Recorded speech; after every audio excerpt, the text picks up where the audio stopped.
Filipenses 2, versos 5 ao 11, diz assim a palavra de Deus: de sorte que haja em vós o mesmo sentimento que houve também em Cristo Jesus, ou seja, de sorte que em vós haja o mesmo pensamento, o mesmo sentimento, a mesma mente, que vocês possam pensar como Cristo Jesus, que vocês possam sentir como Cristo Jesus, que vocês possam ter a mente de Cristo Jesus, que sendo em forma de Deus, não teve por usurpação ser igual a Deus, mas esvaziou-se a si mesmo, tomando a forma de servo, fazendo-se semelhante aos homens, e achado na forma de homem, humilhou-se a si mesmo, sendo obediente até a morte, e morte de cruz. Pelo que também Deus o exaltou soberanamente, e lhe deu um nome que é sobre todo nome, para que o nome de Jesus se dobre todo o joelho dos que estão nos céus e na terra e debaixo da terra, e toda língua confesse que Jesus Cristo é o Senhor, para a glória de Deus Pai. Eu quero me concentrar nos versos 5 e 7.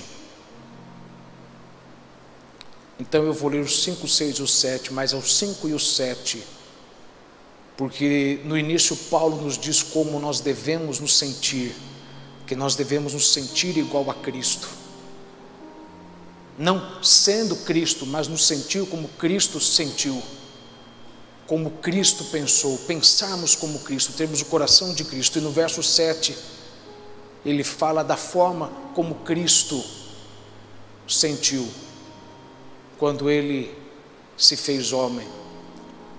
Então vamos ler de novo: de sorte que haja em vós o mesmo sentimento que houve também em Cristo Jesus, que sendo em forma de Deus, não teve por usurpação ser igual a Deus, mas aniquilou-se, esvaziou-se de si mesmo, tomando a forma de servo, fazendo-se semelhante aos homens.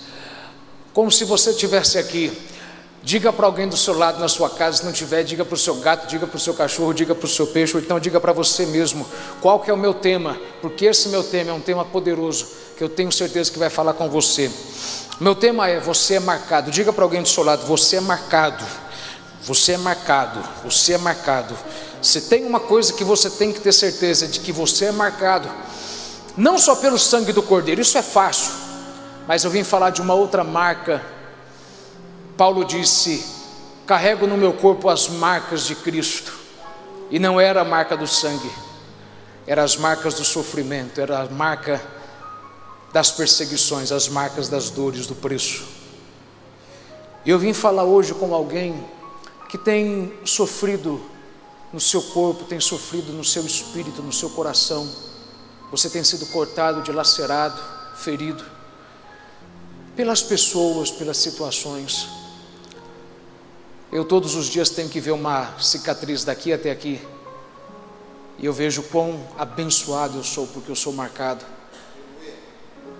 Então eu não quero falar sobre a marca do sangue, mas eu quero falar sobre uma outra marca que a gente não valoriza, as marcas dos sofrimentos. E eu quero que você mude a forma como você vê as suas cicatrizes. Eu quero que você mude a forma como você enxerga as suas dores. Minha esposa, ela tem por várias vezes insistido para mim ir no dermatologista e fazer várias coisas para diminuir o tamanho da minha cicatriz, mas eu não tenho vergonha da minha cicatriz, porque eu aprendi a ver as minhas dores como Cristo. Eu aprendi a ter o mesmo sentimento. Eu aprendi a ver as minhas feridas como Cristo viu as suas feridas. Será que você enxerga as suas feridas como Cristo viu as feridas dele? Esse é o meu tema: você é marcado. E eu quero que você entenda: você é marcado. E eu vou te dizer o porquê que você é marcado. E eu vou te explicar a importância de você ter sido marcado. Eu vou te fazer entender o porquê que foi importante você ter sido cortado, você ter sido magoado, você ter sido dilacerado. Eu quero te mostrar o porquê que é importante você sorrir quando você enxergar a tua cicatriz e não chorar.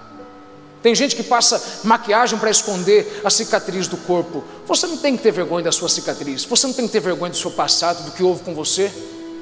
Você é o que é por conta das suas marcas. Eu já estou pregando que eu deveria pregar já, mas eu quero que você entenda isso. Eu vim hoje num propósito, fazer você mudar pela graça de Deus a forma como você enxerga as suas cicatrizes, as suas marcas. Então diga para você mesmo: eu sou marcado. Eu vim dizer para você: você é marcado. Pai, graças eu te dou e eu te peço, Pai, me ajude a entregar de uma forma clara, possível e objetiva tudo aquilo que o Senhor propôs ao meu coração. Pai, fala com alguém, Senhor, que quando eu acabar de pregar, que a mensagem continue sendo pregada nos ouvidos e na mente de alguém. Senhor, eu não sei onde essa pessoa está me ouvindo, eu não sei do caos que ela tem vivido, e eu já sinto a tua presença aqui hoje. Jesus, que vontade que eu sinto de correr aqui. Mas eu te agradeço, Jesus, eu te glorifico, porque eu sei que alguém vai ser renovado hoje, no sofá da sua casa, na sala de jantar, na sua cama, no seu quarto, com seus filhos. Eu sei que alguém no carro, alguém no trabalho, alguém vai ser renovado de uma forma muito especial, porque nós precisamos, Senhor, precisamos muito ouvir a tua voz. Senhor, ninguém pode pregar igual a ti. Senhor, eu posso usar toda a eloquência, todo o meu conhecimento, toda a minha dedicação, mas eu não sou a palavra, o Senhor é a palavra. Eu tenho uma palavra, mas o Senhor apenas não tem, o Senhor é. Eu não posso pregar melhor do que o Senhor, porque o Senhor é o que eu estou falando, o Senhor é o que eu estou profetizando. Então, Jesus, pregue para nós, pregue para nós, pregue para mim que estou aqui, pregue para alguém que está do outro lado, pregue para alguém que está, Senhor, me assistindo ao vivo, para alguém que vai me assistir depois. Eu te agradeço, porque eu sei do que o Senhor fará, em nome de Jesus. E se você crê nisso, diga amém. Tome o seu assento onde você estiver e diga para você mesmo, diga para alguém do seu lado de novo: você é marcado. Que bom que vocês vieram no culto hoje. Deus abençoe vocês que estão participando aqui do culto comigo. Deixa eu começar falando com você um pouco sobre o termo cristãos, ou termo cristão, porque eu tenho um grande embate com o termo cristão, porque o termo cristão, ele foi muito mudado, ele foi alterado da sua essência, ele foi deformado, eu diria assim.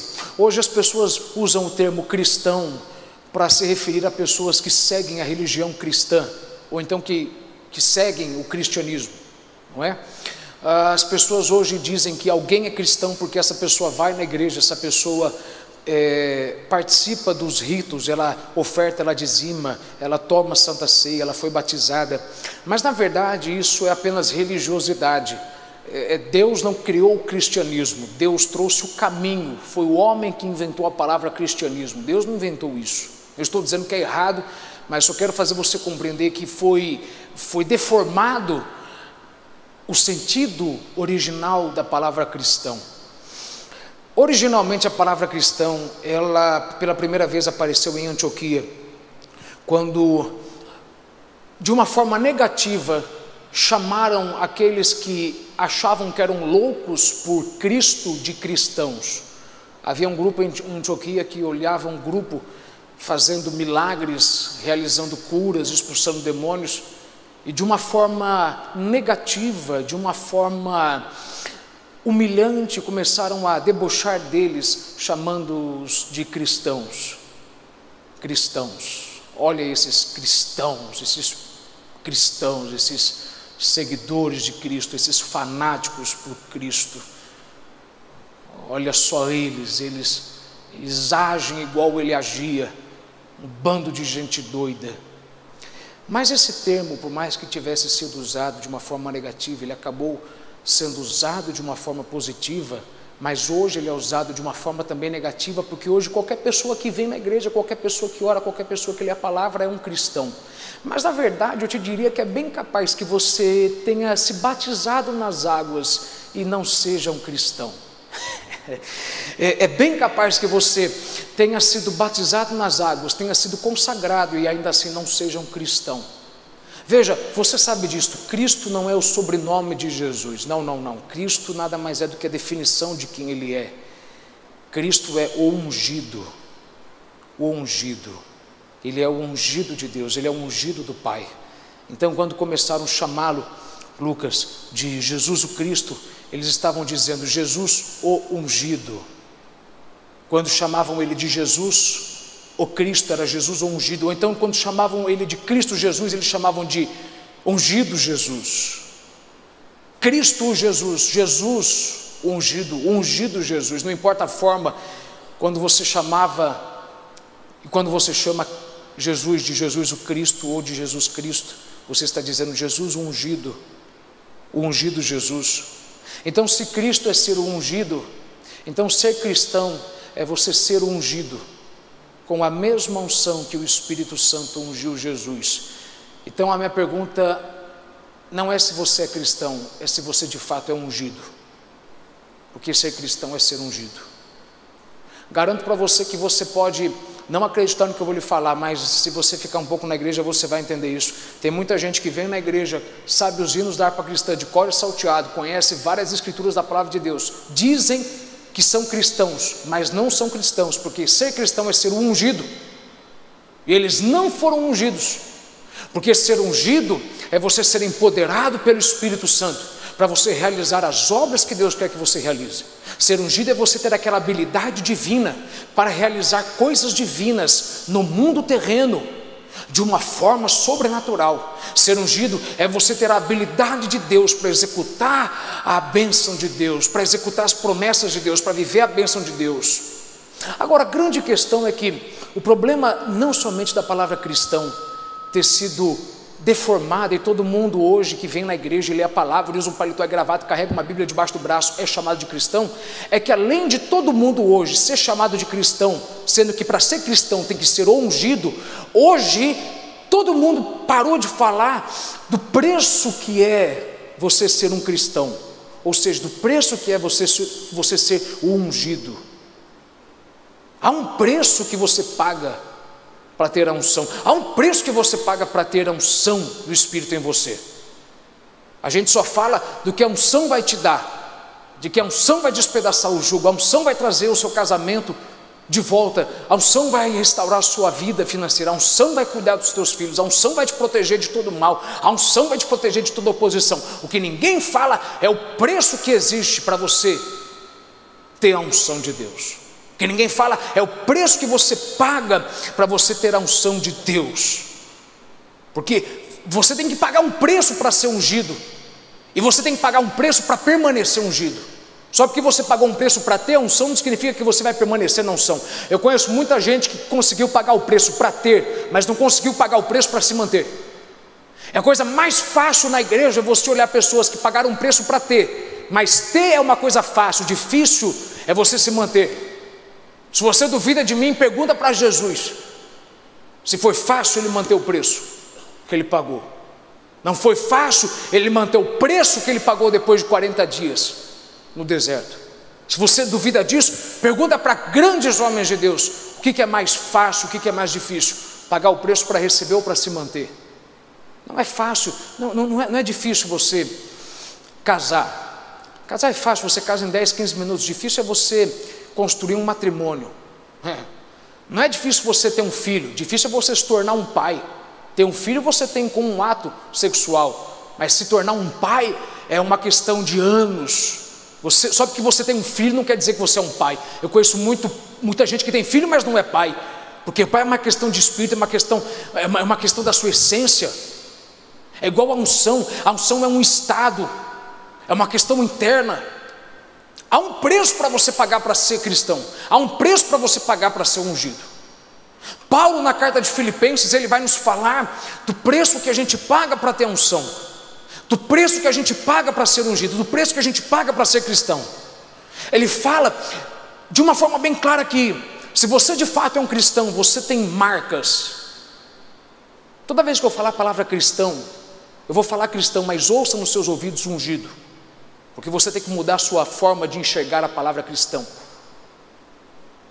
Paulo vai falar na carta aos Filipenses que, se de fato você é um cristão, Tem que existir marcas na sua vida que possam autenticar quem você diz que é.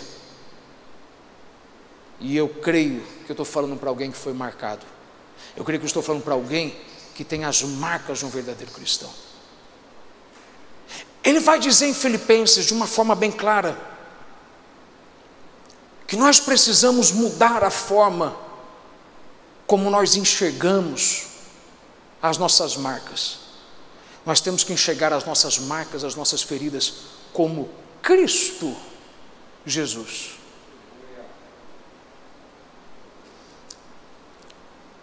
Será que você consegue enxergar como Cristo, pensar como Cristo?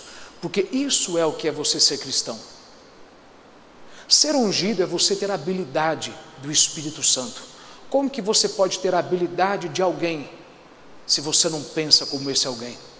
Se você não tem um coração desse alguém? Em outras palavras, ser ungido é mais do que você receber a unção do Espírito. É você ter o coração de Cristo, a mente de Cristo. Porque uma vez que você tem o coração de Cristo e sente como Cristo, uma vez que você pensa e enxerga as coisas como Cristo, você então pode ter a habilidade que o Espírito deu a Cristo, e você pode então fazer as coisas com unção. Então, se você está anotando, anote isso. Ser ungido é você ter a mente de Cristo, o coração de Cristo. A marca de um cristão é como ele pensa, é como ele sente, como ele enxerga. E o que Paulo vai falar em Filipenses é que nós temos que mudar a forma como nós enxergamos e vemos as nossas situações, a forma como nós vemos e enxergamos as lutas de cada dia precisam ser mudadas, porque Cristo não enxergou a cruz com dor. Ele viu que era doloroso, mas quando ele viu o que lhe foi proposto, quando ele viu a recompensa, ele suportou. E ele aceitou isso de bom grado. E ele aceitou isso com toda a tranquilidade, porque ele enxergou as feridas que a cruz causaria nele de uma forma diferente. Será que você consegue enxergar as feridas que a vida te causa de uma forma diferente? Porque se você consegue enxergar as feridas de uma forma diferente, então você tem a mente de Cristo, o coração de Cristo, então você é um ungido, então você é um cristão. Se você está me acompanhando, diga amém onde você estiver, e pelo Espírito eu creio que você falou amém.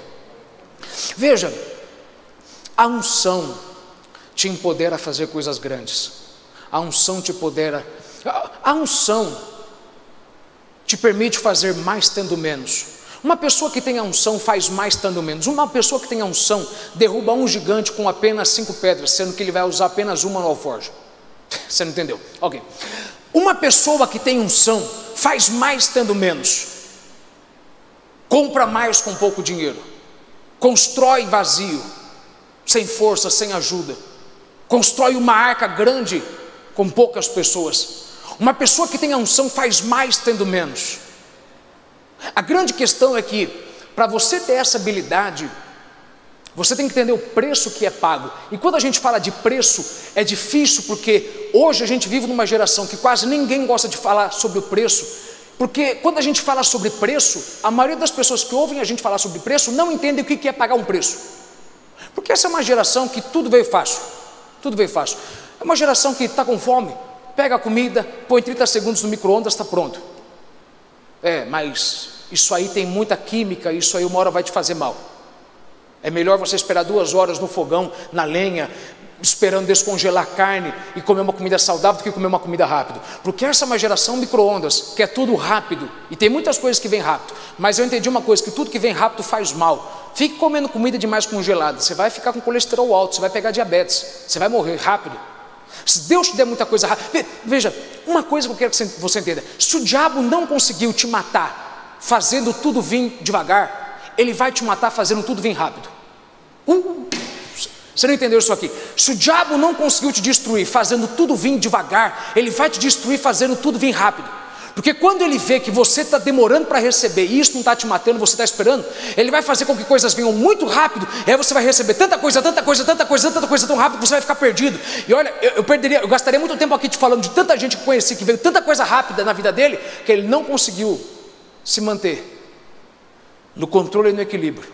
Porque se o diabo, você tinha que anotar isso aqui, se o diabo não conseguiu te matar com as coisas demorando, ele vai te matar com as coisas vindo rápido. Rápido demais você vai morrer. Se você for abençoado, se você tiver tudo muito rápido, se todas as promessas acontecerem de uma forma muito rápida, se tudo na sua vida der certo muito rápido, você vai morrer. Porque é preciso você esperar, é preciso você se concentrar, é preciso você ser fortificado. E há um preço que você paga para você ter a unção. Há um preço que você paga para você ter a unção. Veja, uma coisa é fato: quanto maior for a unção que Deus te der, maior será o nível em que você viverá. Níveis altos, demônios novos. Níveis altos, demônios novos. O que eu quis dizer com isso? Quanto mais você sobe de nível, mais você enfrenta novos demônios, coisas que você nunca enfrentou. Vou dizer isso aqui até você pôr no teu coração: novos níveis, novos demônios, novas posições, novas oposições, novas bênçãos, novos desafios. Quando você não tem unção, você pode falar o que quiser, que ninguém não está nem aí para você. Agora, quando você é uma pessoa que tem unção, aí todo mundo começa a te estudar, todo mundo começa a ver como que você fala, porque todo mundo quer achar uma brecha para derrubar você. Porque quanto mais alto você tiver, mais pessoas vão tentar puxar a sua cadeira. Então, quando eu falo com você de oposição, de inimigos, tudo isso que eu falo é para você compreender o seguinte: há um preço para você se tornar quem Deus quer que você se torne. Há um preço para você ter aquilo que Deus quer que você tenha. Há um preço para você viver aquilo que Deus quer que você viva. E você tem que saber suportar a dor. Porque se você aprender a suportar a dor, você sobrevive crises. Você já percebeu que essa é a geração que mais tem divórcios? Hoje a pessoa se casa com 3 meses, já pede divórcio, com 6 meses, com 1 ano, nem terminou de pagar a maldita festa que ele fez, e já larga. Meu Jesus da glória, ele vai gastar agora mais dinheiro para largar do que ele gastou para poder se casar, e ele ainda está pagando o casamento. Por que hoje tem tanto divórcio, tanto casamento acaba rápido? Por que hoje tanto pai abre mão dos seus filhos, já não luta mais pelos filhos? Porque essa é uma geração que não aprendeu a suportar dor. Porque essa é uma geração que não aprendeu a suportar dor. Essa é uma geração de crentes na igreja que não são ungidos, dizem que são cristãos, mas não são ungidos. Porque para você ter a unção, você tem que suportar a dor. Para suportar a dor, você tem que sobreviver. Por isso que tem tanta coisa na sua vida que está acabando. Por isso que tem coisa que você começa e não termina. Começa um curso, não termina ele. Começa um desafio, não termina ele. Porque você não aprendeu a suportar a dor. Agora vem um segundo ponto meu. Sabe por que você não aprendeu a suportar a dor? Porque você não aprendeu a enxergar a sua dor da forma como Cristo enxerga. Você não aprendeu a enxergar as suas marcas, as feridas como Cristo enxerga. Como que ele pode suportar a dor? Porque ele mudou a forma dele de enxergar. O seu lado humano disse, vai doer, mas o seu lado divino disse, olha a recompensa. O seu lado humano disse, Pai, se possível afasta de mim esse cálice. E seu lado divino disse, mas olha a recompensa que você terá, todavia seja feita a tua vontade.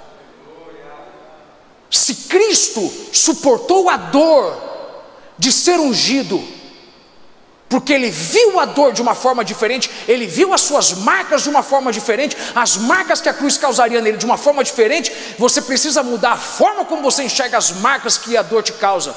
Porque se você mudar a forma como você enxerga as suas marcas, você vai sobreviver à crise. E se você sobreviver à crise, você vai chegar do outro lado. Não diga para mim que você vai chegar do outro lado, sendo que você parou em 2020.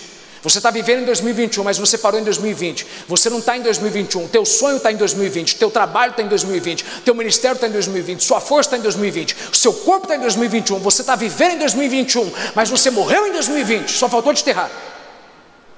Porque as dores de 2020, quando vieram e te causaram marcas, você olhou para elas e não olhou da forma como Cristo enxerga. Você olhou da forma como um homem enxerga.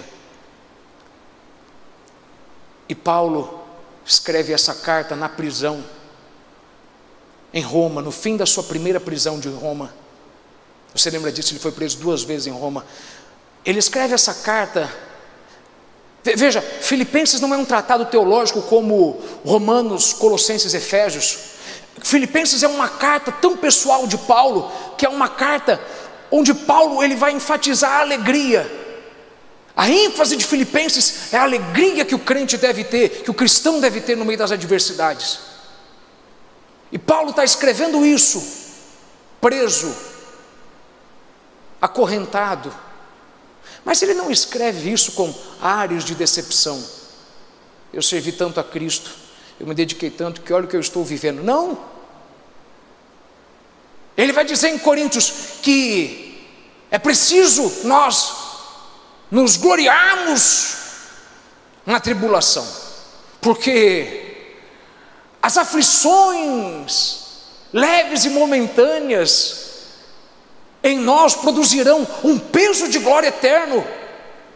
Paulo sabia que toda vez que o diabo parava ele de alguma forma, prendendo ele, maltratando ele, era porque Deus tinha algo muito grande para fazer. Lembre disso, Paulo está escrevendo isso para a igreja em Filipe.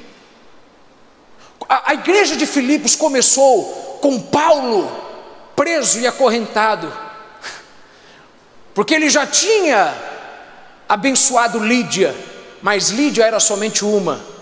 A outra moça que havia sido expulso os demônios na margem do rio, ela era apenas mais uma, mas foi aquele prisioneiro, aquele carcereiro que cuidava dos prisioneiros, que deu um grande impacto no crescimento da igreja de Filipos. A igreja de Filipos de fato cresceu no momento onde houve o terremoto. E Paulo sabia, toda vez que eu estou acorrentado, toda vez que eu estou preso, eu não tenho que ver as minhas feridas de uma forma ruim, porque toda vez que o diabo me prendia de um lado, Deus libertava e liberava algo de outro lado. Eu tenho que me gloriar, eu tenho que me alegrar, eu tenho que festejar nas minhas dores, porque o tamanho da minha dor é apenas um reflexo do tamanho do meu milagre. Eu vou dizer até você da glória, o tamanho da minha dor é o tamanho do meu milagre. Se eu quero ter noção do que Deus tem para me dar, eu tenho que ter noção do que o diabo está fazendo contra mim. Se eu vejo o que o diabo está fazendo contra mim, eu consigo entender o que Deus tem para mim. Veja, pense nisso comigo. Ninguém rouba um mendigo. Você já viu alguém roubar um mendigo? Você já viu alguém roubar um sem teto? Por que você acha que o diabo iria te atingir se você não tivesse nada? Você diz que não tem nada, mas você não entende o que ele está para te dar, que Deus está para fazer na sua vida. Então toda vez que o diabo te prende de um lado, você tem que se alegrar, porque se ele te prendeu de um lado, é porque Deus quer liberar algo de outro lado. Se o diabo te prendeu numa área, Deus quer te liberar em outra área, e ele está usando uma área para poder distrair você. Eu vou lhe falar de novo, só que até você entender. Eu já disse isso muitas vezes. Depois de muito tempo eu aprendi a disciplinar minha mente, e hoje, toda vez que vem um problema, toda vez que vem uma situação, e eu não digo isso aqui de uma forma apenas para impactar em você e mostrar, eu não posso dar para você uma coisa que não serviu para mim antes. Eu não posso dar para você um pão que eu não comi antes. Eu não posso dar para você de comer se eu não comi antes. Toda vez que vem um problema na minha vida, a primeira coisa que eu já me pergunto, automaticamente, instantaneamente eu me pergunto: Senhor, o que o Senhor quer me dar depois disso? Porque para estar acontecendo isso, o Senhor quer me dar alguma coisa. Para estar acontecendo esse tamanho de ataque, o Senhor tem que ter uma bênção muito grande para me dar. Eu não estaria passando esse nível de tribulação se o Senhor não tivesse uma grande exaltação para causar na minha vida. Então Paulo vai escrever em Filipenses, mesmo preso, que nós temos que pensar como Cristo. Veja lá, eu quero que você deixe sua Bíblia aberta. Volte comigo no verso 5, vamos lá. Eu quero que você deixe sua Bíblia aberta, que nós vamos percorrer nesses versos, ok? Verso 5: de sorte que haja em vós o mesmo sentimento que houve também em Cristo. Ou seja, Paulo está dizendo aqui que vocês possam imitar o caráter de Cristo, que vocês possam imitar a forma de Cristo pensar, a forma de Cristo agir, que vocês entendam que a natureza divina existe em vocês mesmo vocês tendo uma natureza humana fisicamente. Se você nasceu de novo, você tem a natureza de Cristo brotando, germinando em você. E essa natureza tem que crescer a tal ponto de que você vai enxergar as coisas como Cristo, pensar nas coisas como Cristo pensaria, sentir as coisas como Cristo sentiria, valorizar o que Cristo sentiria, porque isso vai te fazer enxergar suas marcas de uma forma diferente. Isso vai fazer você sobreviver às suas crises, isso vai fazer você sobreviver às dores, isso vai fazer você avançar. E Paulo fala disso, sobre nós imitarmos Cristo. E aí Paulo vai falar o seguinte, veja, verso 5: de sorte que haja em vós o mesmo sentimento que houve também em Cristo. Ou seja, vocês têm que sentir como Cristo sente, vocês têm que ter a mente de Cristo. Mas espera aí, a vida de Cristo, a vida de Cristo é uma vida complicada, porque eu consigo falar da vida de Jesus, mas falar da vida de Cristo é difícil, porque quando eu vou falar de Cristo pré-encarnado, eu tenho tanta coisa para falar, que eu prefiro falar mais de Jesus, que é o Cristo encarnado, o Cristo em carne, o verbo se fazendo carne, porque é muito mais fácil eu falar do que houve em 33 anos, do que eu conseguir falar para você, do que houve em milhares e milhões de anos, que estão registrados na Bíblia, sem dizer dos anos que a gente não sabe no que houve, porque ele já existia antes mesmo de Gênesis 1:1. Então quando Paulo vai dizer que nós temos que copiar, imitar, temos o caráter de Cristo, a mente de Cristo, o coração de Cristo, temos que enxergar e sentir como Cristo enxerga e sente as coisas, ele está falando aqui sobre as 3 fases de Cristo. Ele vai falar, veja, anote isso: primeiro, do Cristo pré-encarnado; segundo, do Cristo encarnado; terceiro, do Cristo exaltado. Anote isso: o Cristo pré-encarnado, primeiro; segundo, o Cristo encarnado, vindo a esse mundo como homem; e terceiro, o Cristo exaltado, ressurreto ao terceiro dia, e depois ascendeu aos céus após mais 40 dias. Esses 3 pontos, pré-encarnação, encarnação e exaltação, anotou isso? Pré-encarnação, encarnação, exaltação. Esses 3 pontos você acabou de ler nos versos, você só não percebeu. Então pegue aí e anote isso, porque isso é importante, porque eis aqui que eu quero que você entenda: cada um desses versos fala de uma fase de Cristo, a fase eterna, a pré-encarnação; depois a fase temporária, a encarnação, 33 anos, e depois de novo da fase que agora não é apenas eterna, mas é terrena e eterna, a exaltação, porque ele foi exaltado tanto na terra como nos céus. Então veja isso: na primeira fase ele fala do que houve na eternidade, na segunda fase ele vai falar do que houve na terra, na terceira fase ele vai falar do que houve na terra e na eternidade, que o que acontece até hoje. Ele está à direita, à destra do Pai sentado, e ele intercede por nós, ele roga por nós, ele está lá como nosso mediador, ele está como nosso mediador e como nosso intercessor, ele intercede por nós, ele ora por nós, nosso mediador, ele está como nosso mediador, como nosso intercessor, a destra do Pai. E isso é importante, porque essas 3 fases são maravilhosas. Vamos pegar isso aqui, vamos lá, Filipenses 2, verso 5: de sorte que haja em vós o mesmo sentimento que houve também em Cristo Jesus. Você já entendeu isso? Que sendo em forma de Deus, essa é a primeira fase, em forma de Deus. Veja, que sendo em forma de Deus, não teve por usurpação ser igual a Deus. Essa é a primeira fase. Qual que é essa primeira fase? Essa é a primeira fase do Cristo pré-encarnado, da pré-encarnação. Ou seja, ele, quando era forma de Deus, quando ele ainda não havia se feito carne, quando ele ainda era espírito, quando ele estava na eternidade, ele não teve por usurpação ser igual a Deus. E se eu fosse falar da pré-encarnação de Cristo, eu falaria muita coisa e a gente gastaria muito tempo. Não perderia, porque você nunca perde tempo falando de Jesus, mas a gente gastaria muito tempo e eu tenho que correr aqui. Porque se eu fosse falar do que é o Cristo pré-encarnado, o que é o Cristo na forma de Deus, eu teria que voltar com você em Gênesis, onde a Bíblia diz que ele era a voz que passeava pelo jardim do Éden, procurando e dizendo: Adão, Adão, onde estás? Lá em João 1 ele vai dizer: no princípio era o verbo, e o verbo era Deus, e o verbo estava com Deus, ele estava no princípio com Deus, todas as coisas foram criadas por ele, sem ele nada do que foi feito se fez. Cristo é a palavra que saiu da boca de Deus, é a palavra que saiu da boca de Deus. E Gênesis vai dizer que a palavra de Deus, a voz de Deus começou a andar pelo jardim, perguntando: Adão, Adão, onde estás? Da mesma forma que Jesus, quando se encarnou, quando se fez carne, desceu a esse mundo procurando pelos perdidos, procurando por mim e por você. Não fui eu e você que achamos ele, porque ele nunca estava perdido, mas foi ele que nos achou, porque fomos nós que nos escondemos atrás de... oh meu Deus da glória. Veja, então, se eu fosse falar com você do Cristo pré-encarnado, teria tanta coisa para falar. Ele é a voz que passeou pelo jardim em Gênesis, ele é o anjo que lutou com Jacó.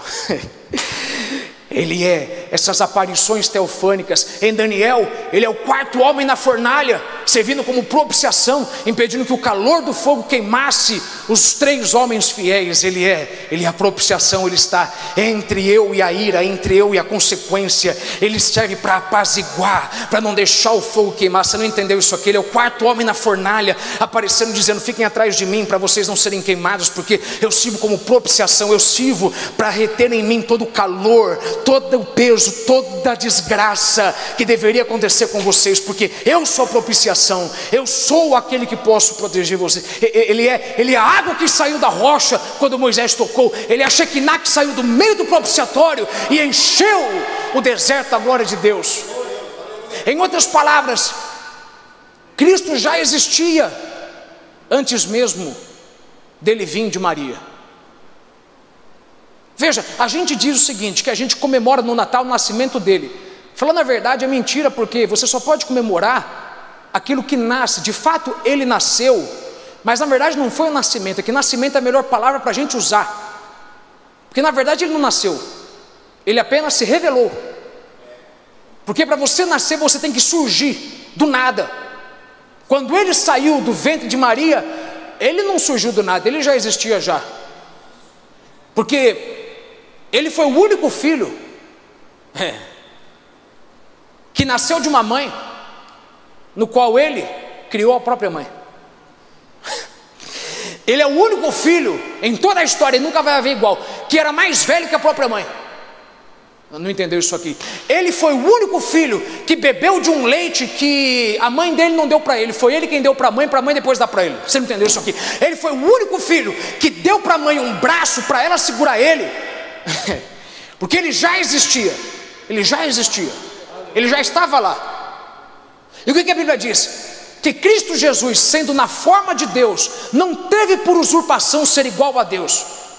Ele não teve, ou seja, ele não, veja, a palavra usurpação tem 2 sentidos. O primeiro é roubar, querer ser igual.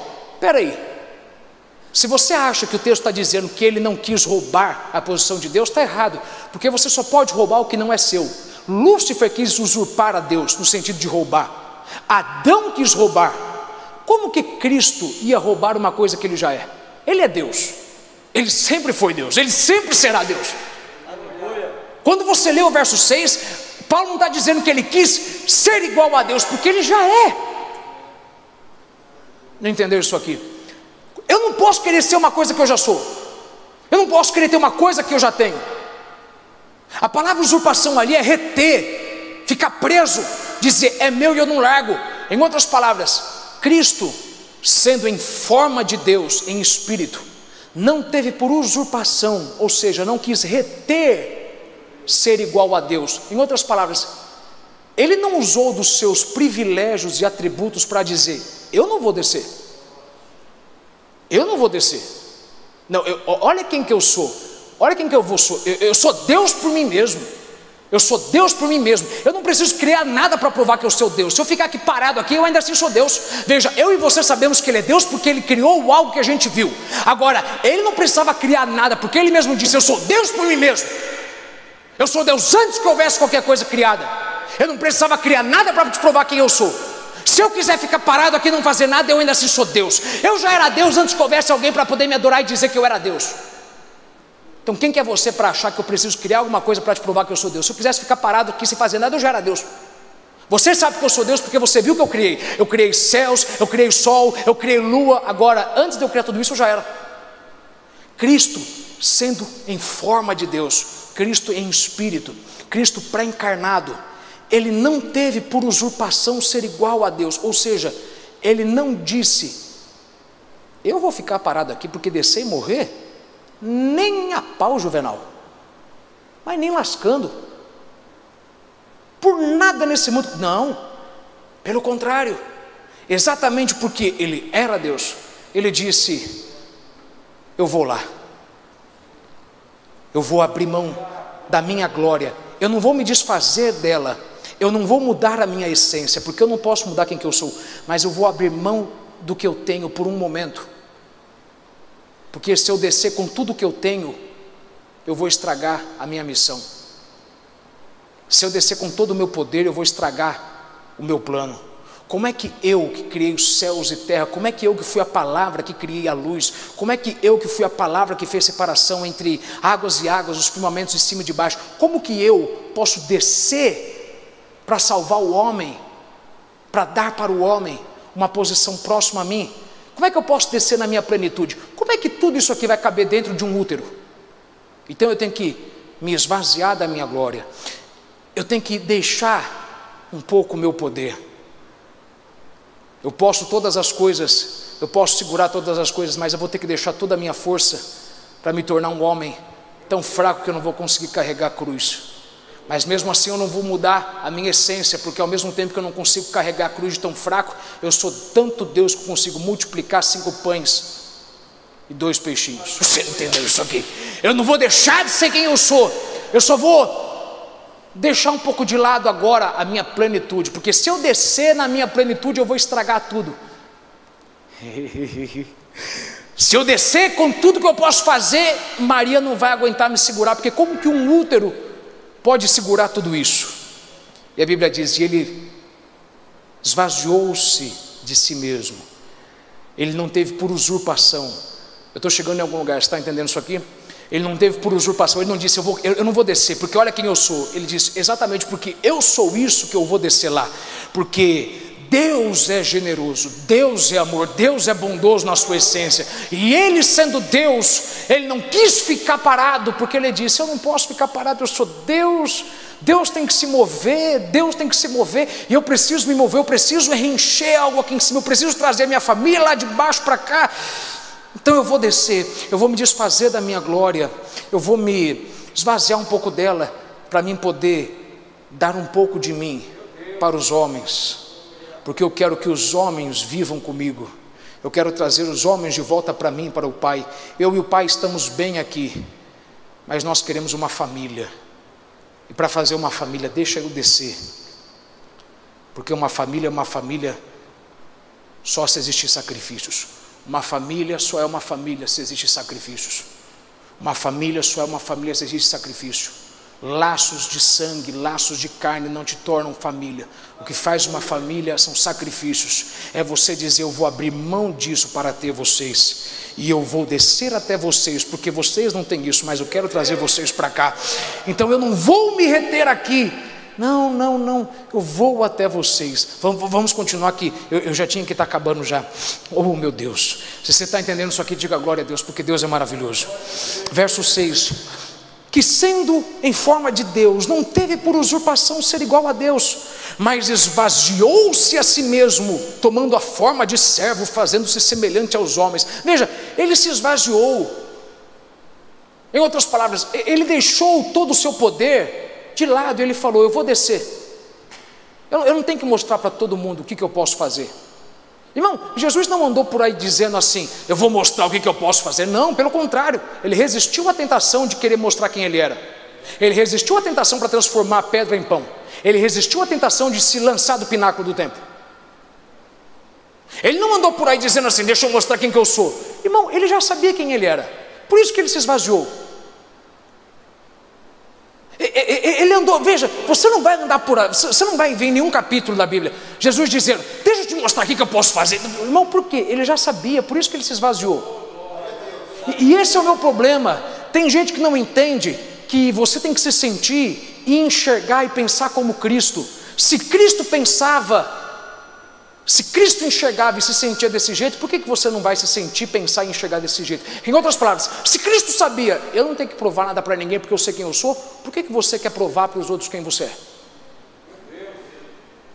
Irmão, você não tem que provar para ninguém quem você é.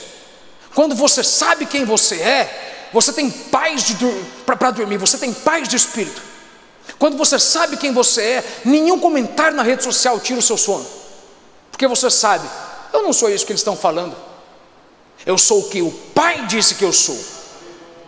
Jesus um dia disse, eu sou a porta, eu sou a porta, ninguém vai ao Pai estão por mim.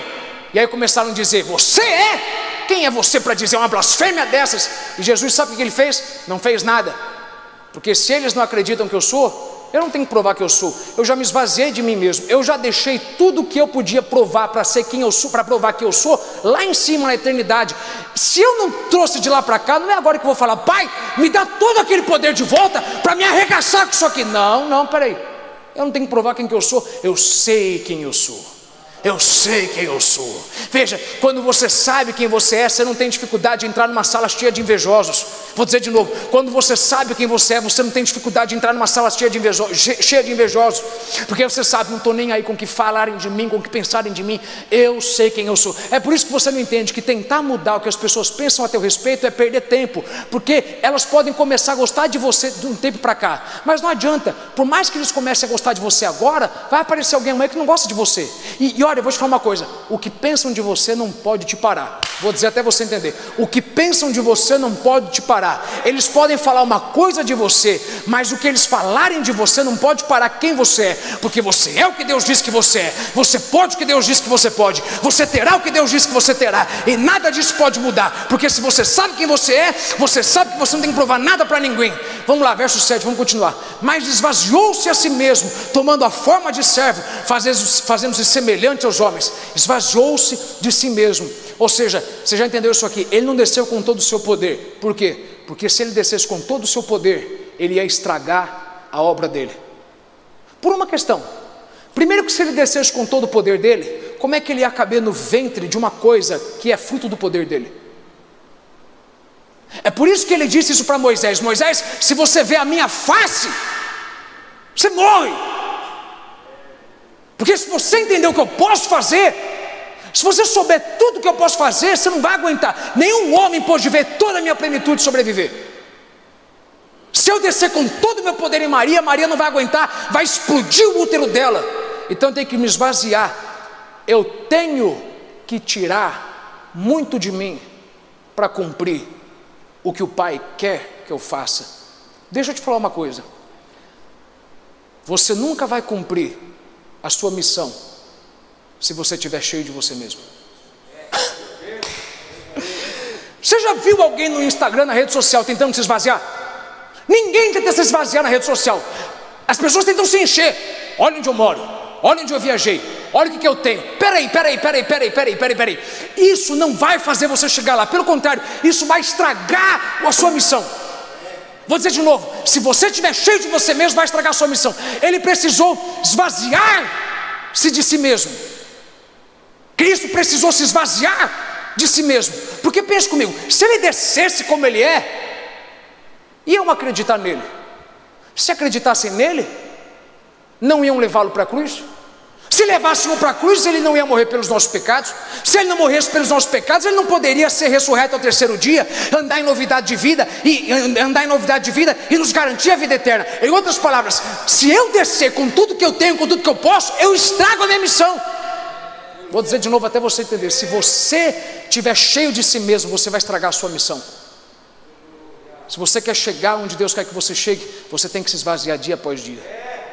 Você tem que dizer: eu nada sei, eu nada posso, eu nada tenho, mas nele eu me movo, nele eu vivo, nele eu existo. Eu vou dizer até você da glória: eu nada posso, mas nele eu posso todas as coisas. Eu nada tenho, mas nele eu tenho todas as coisas. Eu nada sei, mas ele, quando eu estou ligado nele, quando eu estou ligado na videira verdadeira, eu sou amigo de Deus, e ele me revela as coisas que o homem não sabe. Ele me revela os seus segredos. Ele me revela o que olhos não viram, o que ouvidos não ouviram. Diga para você mesmo: eu não posso cumprir a minha missão cheio de mim mesmo.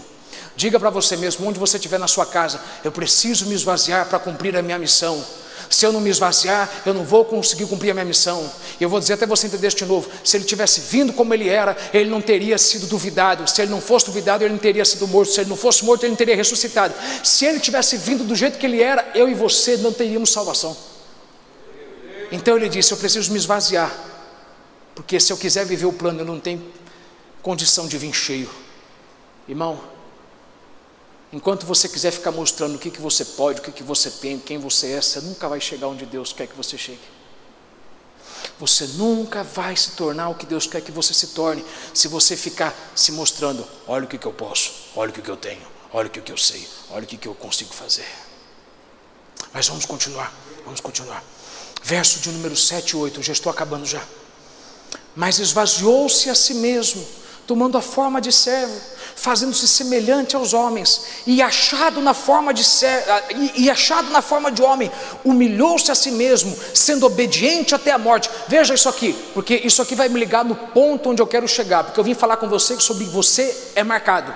Esse é o meu tema: você é marcado. Eu estou chegando lá, e tudo isso aqui vai ligar você no que eu tenho para te dizer. E eu ainda não preguei o que eu tenho para te dizer. Então, se eu fosse você, eu ficava mais ligado aí, aumentava o volume, que a coisa vai ficar boa a partir de agora. Olha como que ele veio descendo. Ele disse: eu não vou permanecer aqui, eu vou descer. Ele disse: eu não posso descer com toda a minha glória, deixa eu me esvaziar um pouco. Agora, eu não posso descer de qualquer forma, deixa eu me fazer como um escravo, um servo. E aí agora ele disse: mas eu não posso permanecer assim, eu tenho que ser obediente até a morte. Veja que o que nós vemos aqui é degrau após degrau, descida após descida, e tudo isso te revela como que Cristo se sentia, como ele pensava. Ele disse: eu não tenho dificuldade de descer. Se eu tiver que continuar descendo, eu vou descer. Se eu tiver que continuar me humilhando, eu vou me humilhar, porque o que eu quero é muito grande para mim querer ficar sendo egoísta e lutando com orgulho. Eu não sou orgulhoso. Eu preciso me esvaziar, eu preciso vir descendo. E ele veio descendo a ponto de que ele tomou a forma de um servo. Ele tomou a forma de um... Pensa como que foi humilhante para ele se tornar como um escravo, que é o melhor termo que eu posso usar aqui, como um escravo. Pense, como que alguém que nunca teve dor tem que sentir dor agora? Veja que humilhação. Ele teve que se submeter a um pai e uma mãe que era mais novo do que ele. Ele teve que obedecer a um pai e uma mãe que só existia porque ele foi a palavra que criou eles. Ele teve que se submeter a uma coisa que era menor do que ele. Ele teve que beber de um leite que ele mesmo criou. Você tem noção do que é você comer de uma coisa que você criou? Você tem noção do que é você depender de uma coisa que, veja, nenhum pai gosta disso, porque por mais que você diga assim: eu criei os meus filhos para isso, para eles cuidarem de mim na velhice, mas nenhum pai quer chegar na velhice dependendo do seu filho para andar. Você não quer depender da sua criatura. Imagine como que foi humilhante para ele beber de um leite que ele mesmo disse: haja. Só que tudo isso não foi o ápice da humilhação. O ápice da humilhação foi que ele se submeteu à morte. Ele obedeceu aquilo que ele veio para destruir. Agora a questão que eu quero chegar com você é o seguinte: por que ele precisou se submeter à morte? Porque veja, se ele se tornou um escravo, você sabe disso. Todo escravo tem que ter marca. Todo escravo tem que ter algo que diz assim: eu sou de alguém, eu passei por tal lugar, meu lugar nem é aqui. Veja, como que um espírito pode ser marcado se não tiver carne? a única coisa que podia marcá-lo seria a morte. Mas como que um espírito pode morrer? Como que você pode marcar um espírito? Você só pode marcar o que tem carne. E qual que foi a marca que ele escolheu ter? Eu preciso ter uma marca que mostre para todo mundo, em qualquer lugar, quem que eu sou. Quem que eu sou. Quem que eu sou. Ninguém tem que ler a Bíblia. Se alguém já ouviu falar de Jesus, alguém sabe que pelo menos uma marca ele tem no seu corpo. A marca das mãos, a marca na cabeça, a marca do lado. Porque a marca é a identidade que você tem. Estou chegando lá. A marca é a identidade que você tem. Então ele se submeteu à morte porque ele disse: se eu sou um escravo, para libertar escravos, eu tenho que me tornar igual a eles. Eles têm uma marca, e eu tenho que ter uma marca. Eu tenho que morrer, porque somente a morte pode me marcar. Sucesso não marca ninguém. O que marca alguém é a morte. Vou dizer de novo: sucesso não marca ninguém. O que marca uma pessoa é o sofrimento. Uma pessoa que chegou no sucesso não é marcada pelo sucesso que teve, mas é marcada pelo sofrimento que teve para chegar lá. Ele disse: eu preciso criar uma marca em mim, porque a marca em mim vai fazer eu ser reconhecido por todos. E a marca em mim só pode ser feita por morte. Então eu vou me submeter à morte. Irmãos, se Cristo teve uma marca, eu e você temos que ter uma marca. Se Cristo foi marcado, eu e você temos que ser marcados. E a grande questão que eu quero que você entenda aqui é que existem marcas na sua vida que são difíceis, mas sucesso não pode marcar ninguém.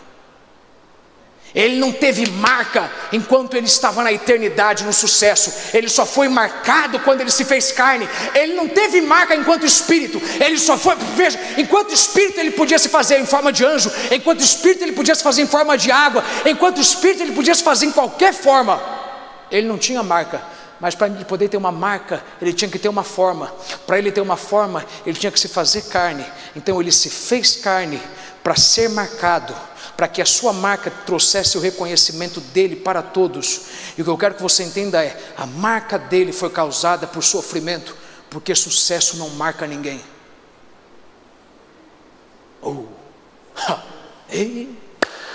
Sucesso não marca ninguém. O que vai marcar Deus na sua vida não é as coisas que Deus vai te dar, mas é as coisas que Deus vai deixar você passar. As marcas de um cristão não são as coisas que Deus faz através dele, mas as coisas que Deus deixa ele passar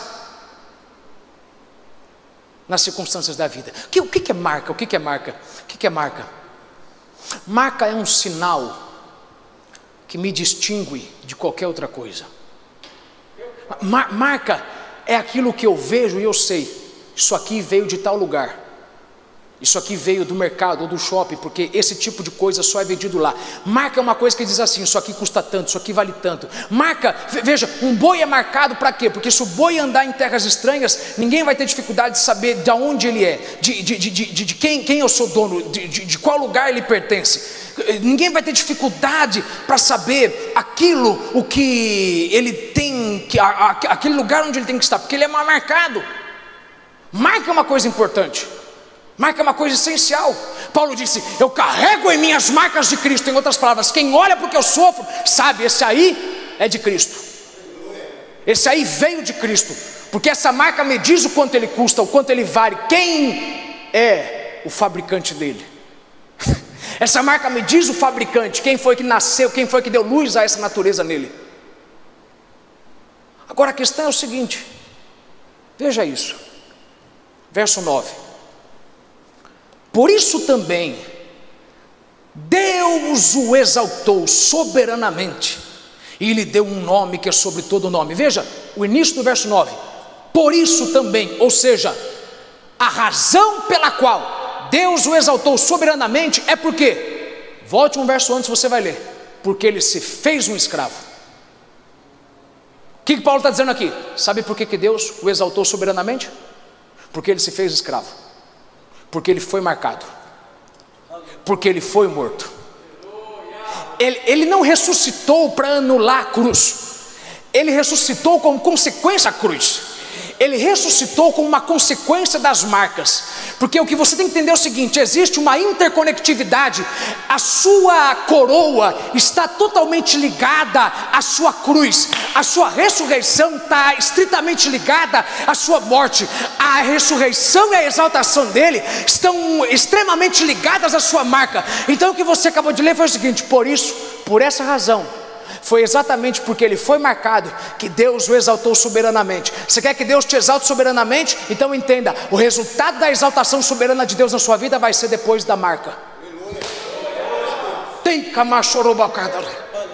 Em outras palavras, ele não ressuscitou para anular a cruz. Na verdade, ele ressuscitou porque ele passou pela cruz. Porque a unção só vem se você amassa a azeitona, espreme ela, esmaga ela. A unção só vem se você é cortado e humilhado. É por isso que você não pode ter vergonha dos seus erros. Você sabe disso, você só é o que você é porque você errou. Seus erros geraram seus acertos. Tem gente que fala: se eu pudesse recomeçar minha vida, eu recomeçava. Peraí.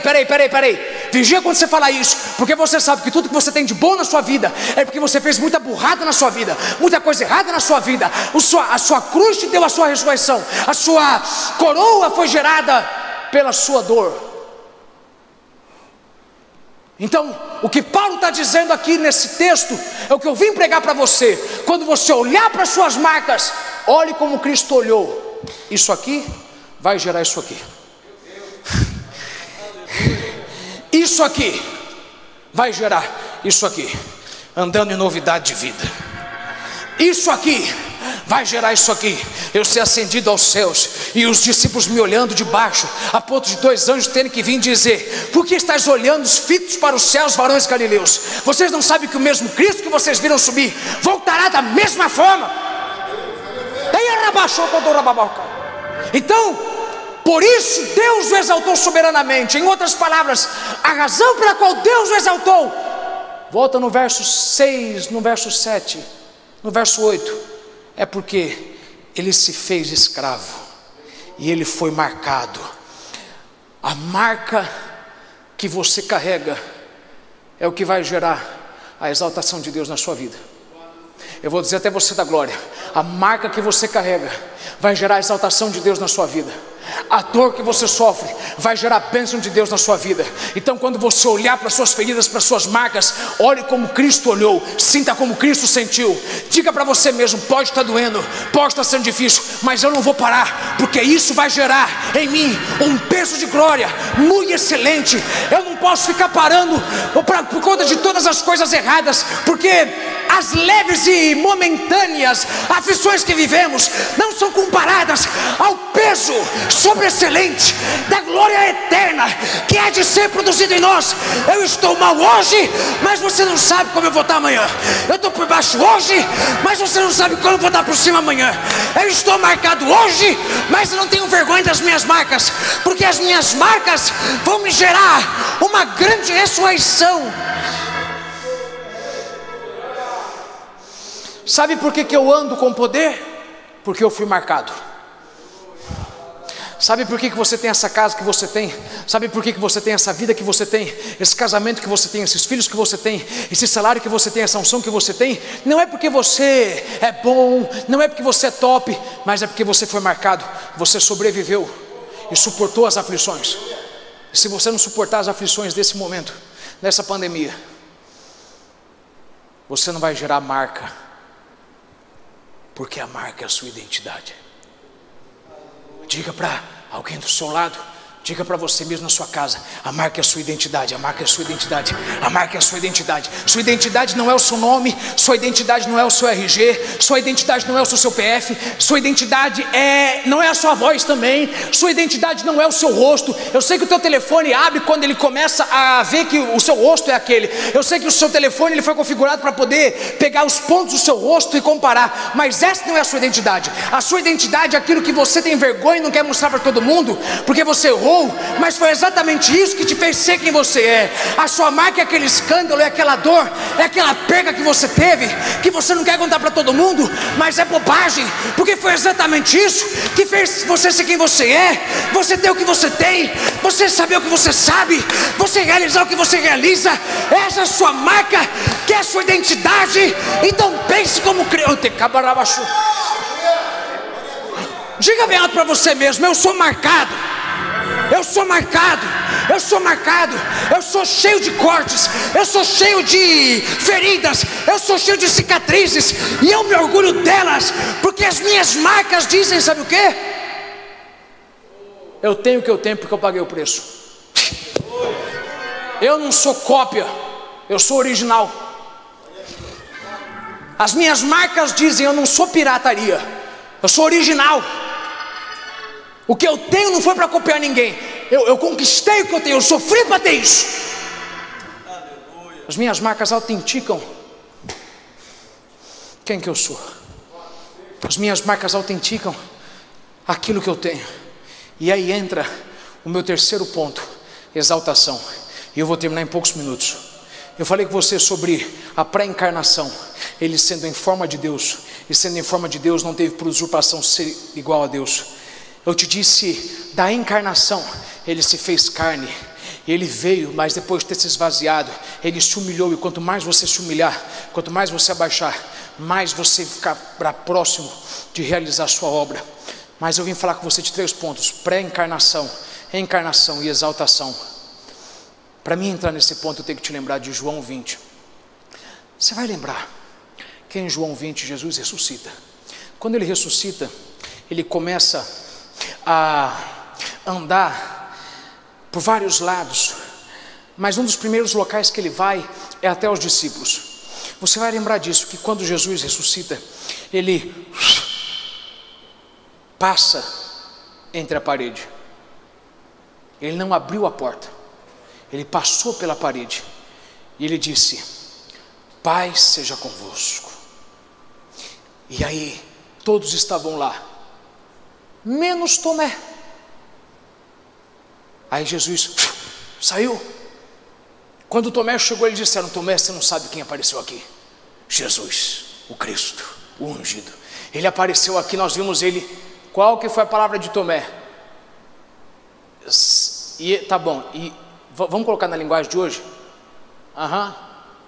E eu sou o Bozo. Você quer me dizer que ele apareceu aqui? Isso é um impostor, porque eu só acredito se for ele, se eu ver as suas feridas, se eu ver a ferida dos pregos das suas mãos. Eu só creio que é ele se eu tocar no corte do seu lado, se eu tocar na sua ferida lateral. Eu só acredito se eu olhar a marca. Irmão, Tomé conhecia o rosto de Jesus, Tomé conhecia a voz de Jesus. Por que Tomé não disse: eu quero ver o rosto dele para saber que é ele? Por que Tomé não disse: eu quero ouvir a voz dele para saber que é ele? Jesus disse: as minhas ovelhas conhecem a minha voz, não seguirão a estranhos. Por que ele usou como critério da sua fé marca? Porque a sua marca é a sua identidade. A sua marca é a sua identidade. E é isso que eu quero que você entenda. É isso que eu quero que você entenda. Veja, Jesus disse: Pai seja convosco. E eles não acreditaram, mas quando Jesus mostrou as marcas, eles acreditaram. Sabe por quê? Porque uma coisa é você pregar, mas a pregação só tem efeito quando alguém vê a marca. Sabe por que está passando o que você está passando? Porque você tem que gerar em você marcas, para existir uma correlação entre o que você fala e o que você tem. Ele disse: Pai seja convosco. Jesus disse: Pai seja convosco. Lembra disso? Eles estavam trancados atrás das portas com medo dos judeus. Quando ele disse: Pai seja convosco, eles ficaram apavorados, não surtiu efeito. Mas quando ele mostrou a marca das suas mãos, eles tiveram paz. Porque uma coisa é o que você prega, outra coisa é quando você prega com marcas. Por isso que ninguém é um bom pregador até você mostrar as marcas que você tem nas suas mãos. Você não pode ser uma mãe, você pode ter um filho, mas você não pode ser uma mãe até você ter marcas. Porque uma mãe, ela tem marcas, ela sofreu para educar, uma mãe sofreu para poder criar, uma mãe sofreu para dar luz, uma mãe sofreu na adolescência com o filho, uma mãe sofreu na juventude a rebeldia dele. As marcas são a sua identidade. Você sabe por que você está sofrendo? Porque as suas marcas vão autenticar quem você é. As suas marcas vão dizer: é Ele mesmo. Agora eis a minha pergunta: Ele ressuscitou. Você lembra disso, que a Bíblia diz que na cruz saiu água com sangue dele? Não é que saiu água com sangue, é que os glóbulos vermelhos se separaram dos glóbulos brancos. Então quando ele foi enterrado, sepultado, Deus teve que fazer o seu coração voltar a bater de novo. Então deixa eu dar um coração novo para ele, deixa eu dar um rim novo para ele, deixa eu tocar na circulação de sangue dele, deixa eu tocar no sistema digestório dele. Não tem isso, como não? Você lembra que ele comeu peixe? Ele comeu peixe, ele era tão Deus para poder passar entre as paredes com o corpo glorificado, quanto ainda homem para poder comer peixe, e aquilo não sair como se fosse o espírito cair. Sabe quando você vê desenho, o espírito comendo que cai tudo no chão? Então, Deus teve que fazer tudo voltar ao normal. Deixa eu fazer o coração voltar a bater, o sangue voltar a circular, os ossos voltarem a funcionar. As marcas não. Não vou tirar não. Vou trocar tudo, mas as marcas eu não vou trocar. Por que Jesus não teve as marcas trocadas? Porque ele sabia que as marcas são a identidade. É por isso que a Bíblia vai dizer em Zacarias 12:10, que quando naquele dia eles verem a quem eles transpassaram, eles vão chorar amargamente. Porque quando eles verem as feridas, veja, até hoje as feridas estão lá. A gente está aqui embaixo, mas as feridas estão até hoje lá.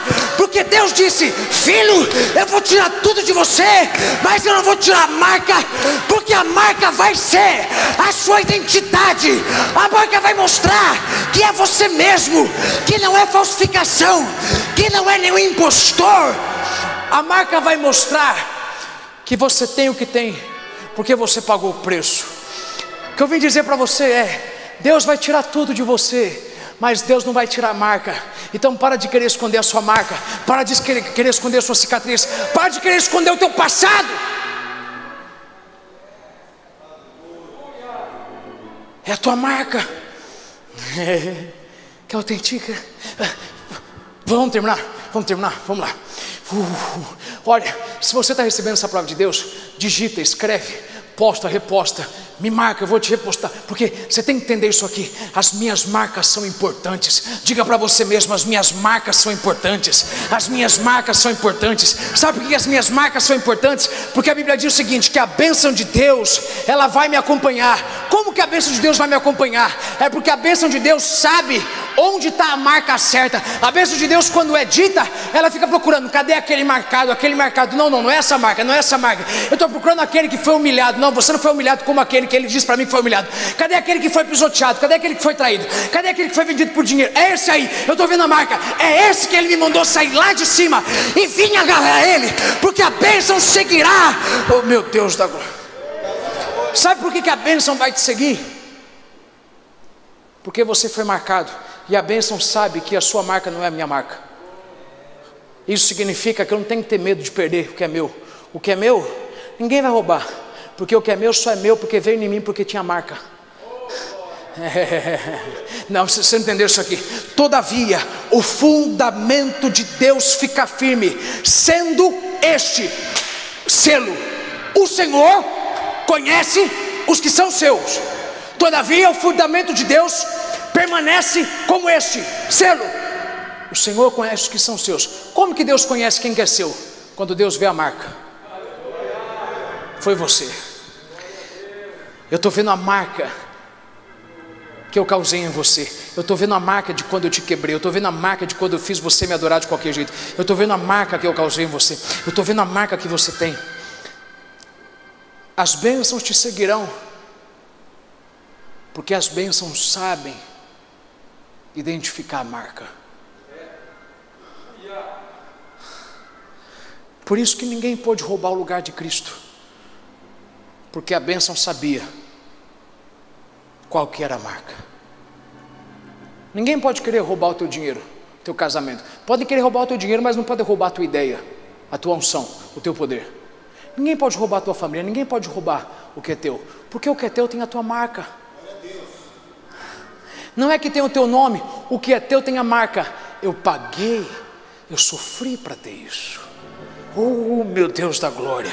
Veja, a marca é uma coisa importante. Por que Faraó e o seu exército foi afundado no Mar Vermelho?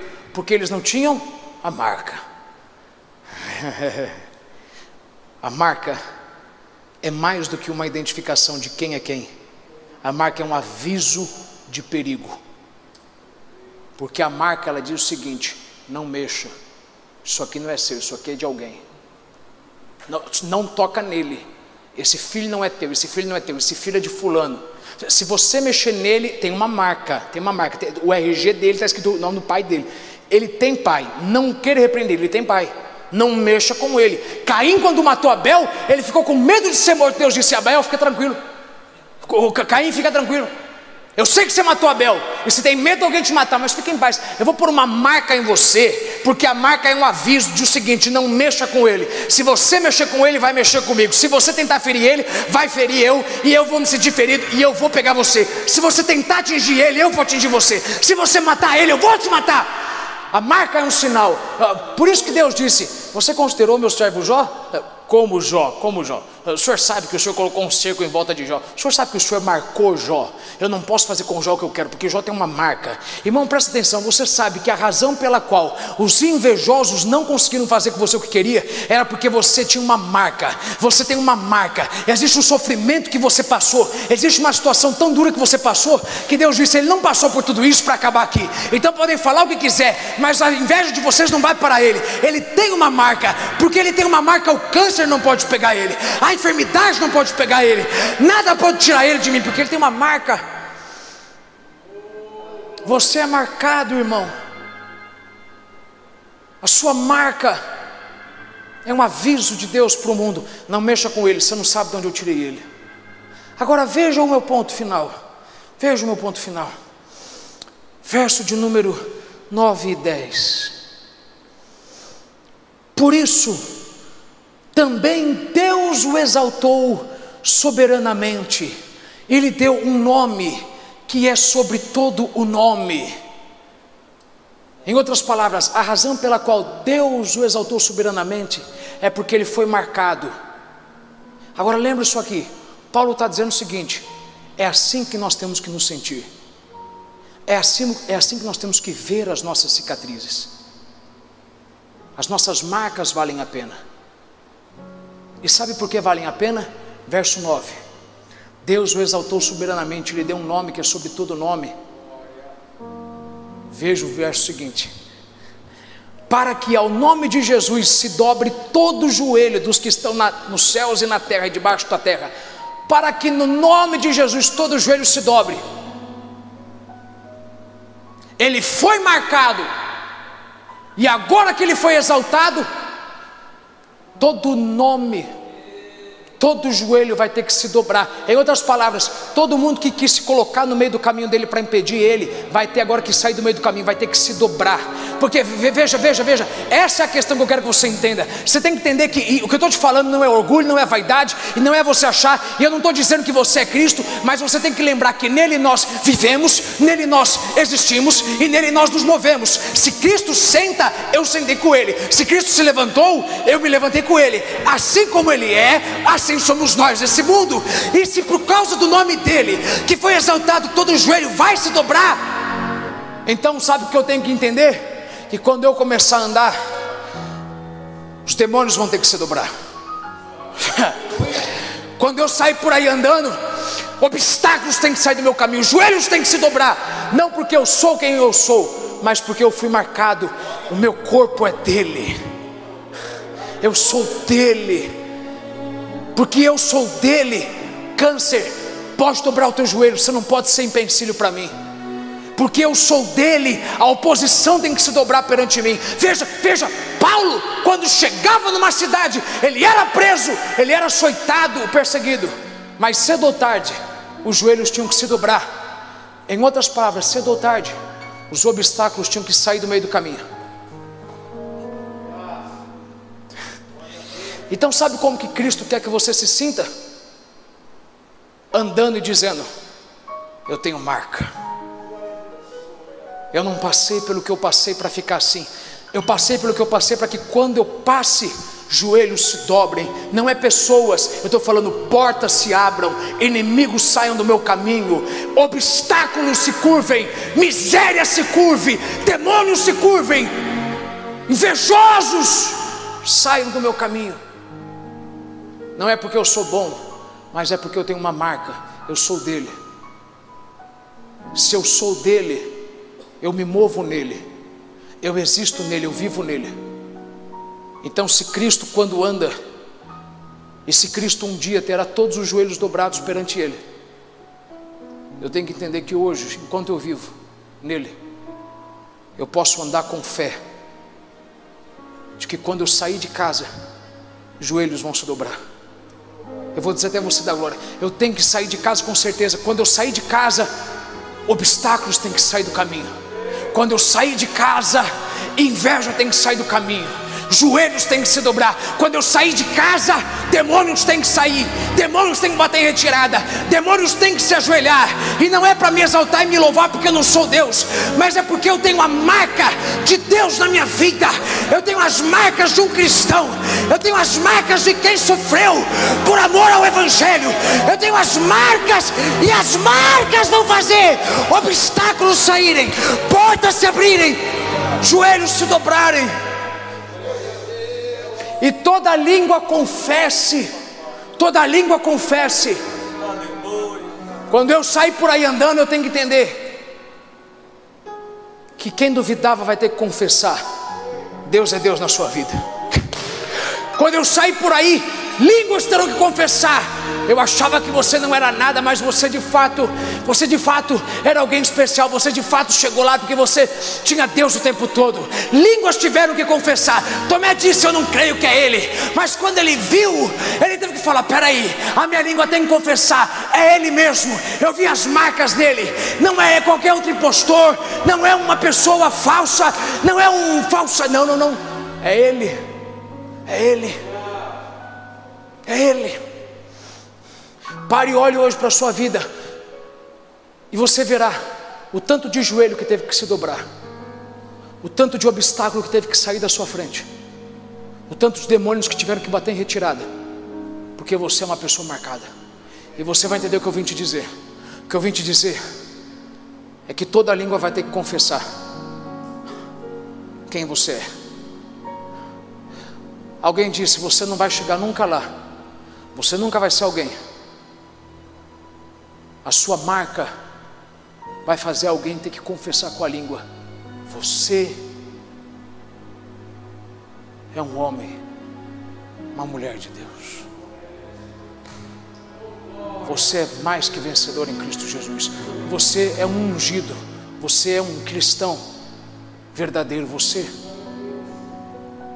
é alguém importante para Deus. Feche os olhos comigo, entenda isso. Olha o tanto de gente que se colocou de pé no seu caminho dizendo: eu não vou deixar você chegar lá. Olha o tanto de gente que diz com a língua: você nunca será ninguém.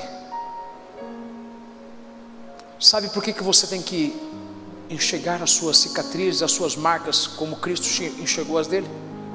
Porque Cristo sabia: essas marcas farão com que todo joelho se dobre. Todo obstáculo que eu tinha na terra, quando eu ressuscitar, não exista mais. O que tentou me impedir na terra não vai impedir o meu corpo, o meu povo, depois que eu ressuscitar. E toda língua que duvidou que eu ia me levantar, vai ter que confessar que eu me levantei. E eu estou sendo muito bíblico com você, muito teológico. Se eu e você vivemos, existimos e nos movemos nele, a forma como você deve viver é essa, de olhos fechados. Você tem que sair andando dizendo: toda barreira vai sair em nome de Jesus, todo joelho vai se dobrar, todo demônio vai sair do meu caminho, toda porta fechada vai se abrir, e toda língua vai confessar. Língua confessar, vão falar. Veja, eis uma coisa que eu quero que você entenda: Deus vai fazer pessoas te abençoarem sem você precisar pedir. eles vão confessar, eles vão buscar você, eles vão até você, porque a bênção conhece a marca. Paulo disse: eu carrego em mim as marcas de Cristo. Em toda a cidade que Paulo entrava, ele era humilhado, perseguido, mas no fim de tudo, sabe o que acontecia, Rodrigo? No fim de tudo, todo joelho tinha que se dobrar, toda a barreira tinha que cair. No fim de tudo, a prisão teve que se abrir. No fim de tudo, toda a oposição teve que sair. O carcereiro disse: é melhor eu sair do caminho, porque vocês têm marcas. E toda a língua teve que confessar. Todo mundo teve que assumir de fato: esses são homens de Deus. Sabe o que é isso? Isso é a consequência de quem é marcado. E o que eu vim dizer para você hoje é simples: você é marcado. Eu sei que você sabe que você é marcado pelo sangue. Eu vim te falar uma outra coisa: você é marcado pelas dores da vida. Não tenha vergonha delas. Você sabe muito bem que hoje tem gente que não pode querer duvidar de onde você está, porque você tem marcas que trazem autenticidade. Eu paguei um preço para estar aqui. Sabe qual que é a oração que eu quero fazer por você? Para que Deus te ajude a enxergar as coisas como Cristo enxergou. Hoje eu estou pregando muito, já passei muito tempo já, mas é porque eu queria que você na sua casa entendesse uma coisa que eu não posso fazer você entender aqui. Aí na sua casa existe um lugar que te conhece como ninguém conhece na igreja. Existe um lugar na sua casa que já te viu chorar coisas que você não chorou na igreja. Existe um lugar na sua casa que te fez derramar lágrimas que você não derramou na igreja. Existem lugares na sua casa que ouviram o seu gemido que você não gemeu na igreja. Então na sua casa você precisa hoje olhar e falar: essas marcas são preciosas, são marcas que me distinguem, que me tornam elegível para ser abençoado. Essas marcas me tornaram elegível para ter o que eu tenho. Tem gente que quer ter o que eu tenho, mas não pode ter porque não pagou o preço que eu paguei, não foi marcado como eu fui marcado. Então as minhas marcas me tornaram o próximo na fila. Ouça isso, alguém aqui está me ouvindo. Você tem sofrido dias onde você tem sido enfrentado por opositores, por invejosos. Você tem dito: Senhor, tem gente tentando me derrubar. Deus está te dizendo: deixa eles tentarem. Você tem marca, você é marcado. O que é teu é teu, a bênção vai seguir você, não vai pegar eles. O que é seu ninguém vai tirar. A marca em você não pode ser apagada. Foram noites e noites em claro.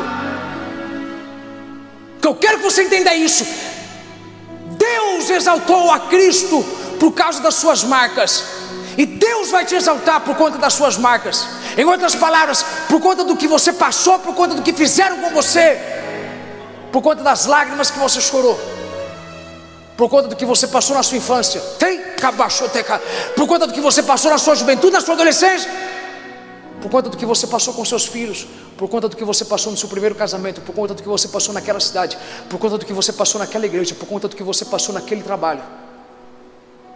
Deus vai te exaltar soberanamente.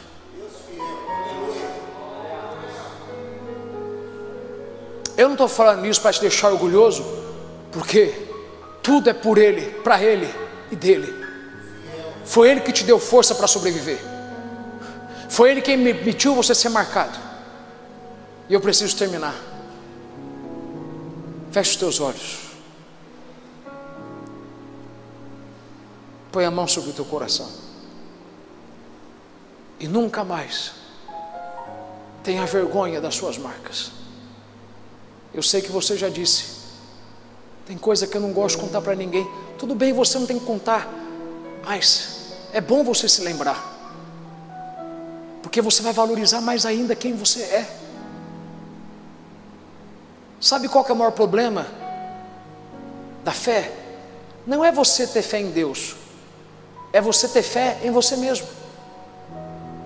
Moisés tinha fé em Deus, mas Moisés não tinha fé nele mesmo. Eu não estou te incitando a ser orgulhoso, pelo amor de Deus, você tem que ser muito carnal para modificar o que eu estou falando. Mas de nada adianta você não ter poder, você não ter fé de que o poder de Deus vai se aperfeiçoar na sua fraqueza. Uma das coisas que mais tem te impedido de ter sucesso é que você não acredita que você mesmo dá conta de chegar lá. Você crê que Deus pode fazer, mas você não crê que Deus já te deu o que precisa. Então, olhe diferente para as suas marcas. Você é desse jeito porque Deus quis. Você sofreu isso porque Deus quis. Você passou pelo que passou porque Deus quis. Porque essas marcas validam você para a bênção. Veja, você não pode curar se você não foi doente. Você não pode saciar se você não passou fome. Eu não posso pregar paz se eu já vivi terror, se eu nunca vivi terror. Eu não posso dar do que eu não tenho. Eu só posso dar o que eu tenho se eu já tive falta disso. Sabe por que você passou por tanta coisa? Porque aonde você foi mais pobre, você terá maior abundância e mais terá para dar. Onde você mais sofreu escassez, Deus mais vai te multiplicar. Onde você foi mais infeliz, Deus vai mais te alegrar. Onde você mais passou necessidade, Deus mais vai te ter abundância para que você possa compartilhar. E é o que Paulo disse: eu aprendi a me contentar com tudo, em toda situação, em qualquer circunstância. E tudo que eu tenho hoje eu tenho para compartilhar. Eu carrego as marcas de Cristo. Por isso que Paulo escreve isso preso. E a carta de Filipenses é a carta da alegria, porque Paulo está dizendo: eu só estou passando o que estou passando, porque há uma glória muito grande para ser manifestada através de mim. Eu estou passando pelo que eu estou passando. Ele vai escrever no capítulo 1: mas guardas ouviram o evangelho através de mim. Eu estou preso, mas eu preguei o evangelho para cada guarda, até que toda a guarda do imperador já aceitou a Jesus como seu salvador, porque eu vim para cá no objetivo de ser bênção para eles, e as minhas marcas estavam gerando a glória de Deus na vida deles. Eu sei que eu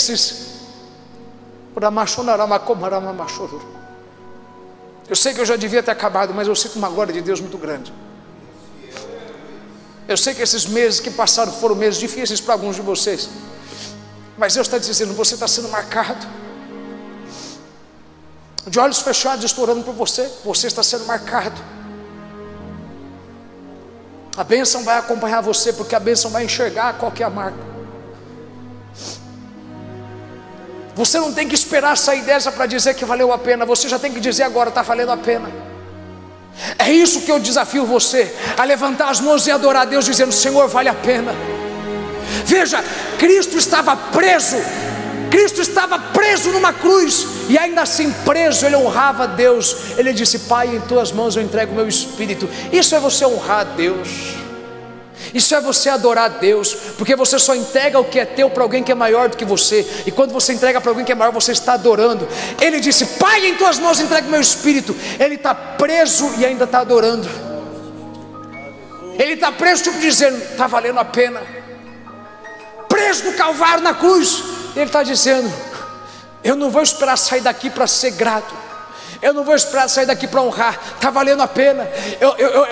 Eu desafio você a agora levantar as mãos onde você estiver na sua casa, e levantar as mãos bem alto e falar em línguas estranhas, porque o que o diabo queria era calar sua boca nessa cruz. Mas você tem que agora levantar a mão e adorar, porque porque o diabo tem que entender que você é um cristão. Você não adora para sair, você adora porque você sabe, Ele é fiel, Ele é fiel, Ele é fiel. E Ele não me deixou vir aqui para ficar aqui. Eu estou aqui, mas é de passagem. Eu vou sair daqui em pouco tempo. Eu vou dar a volta por cima, e até lá eu vou adorar. Até lá eu vou adorar. Levante a mão e adore. Levanta a mão e fala em língua estranha. Levanta a mão e fala em língua estranha. Levanta a mão e sinta o poder de Deus na sua casa. Sinta o poder de Deus na sua casa, sobre os teus filhos, sobre a tua esposa, sobre o teu marido. E impõe as mãos agora. Impõe as mãos sobre os teus filhos, sobre a tua casa, e passe a glória de Deus. Diga para a sua família: está valendo a pena. A gente está sendo crucificado, a gente está passando por um vale, mas vai valer a pena. Vai valer a pena. Vai valer a pena. Vai valer a pena. E essa é a palavra que eu vim pregar para você. Você é marcado. Vai valer a pena. Deus te guarde, Deus te abençoe.